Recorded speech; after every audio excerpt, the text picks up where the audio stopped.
first of all in 1967 playing the banjo, and came back then a little bit later in '76, I think. It worked 4 or 5 years with him. And I don't particularly care for that melodic style of banjo playing, and that's, you know, I've made it clear, and everybody knows that, and all that. But this old boy was unique in the fact that he played every note of the fiddle tune. He didn't waste any notes, and he didn't just play to be playing like a lot of the guys that play that style of banjo do. The more notes, the better off you are. Well, that's not the name of the game. And he played every note of every tune, and he worked there when Baker was there, and did a wonderful job.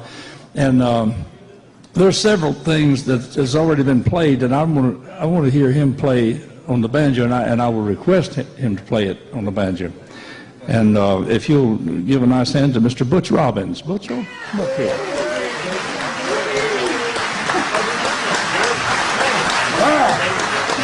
Well, I went to work for him right when I got out of high school in June of 1967, and I lasted 5 or 6 weeks, you know, somewhere along in there.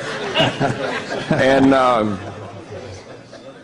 really didn't know how to appreciate his music at that point in my life. You know, I was all caught up in what I considered to be more modern sounds, especially in bluegrass and everything like that. But as I was able to pursue a career as a musician, I started, you know, I heard all these folks around me talking about how great Bill Monroe was, you know, and I actually took a little bit of time to start listening, and I got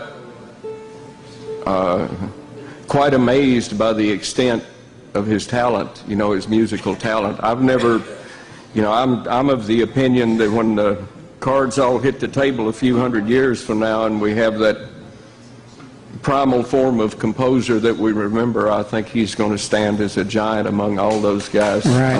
Well said.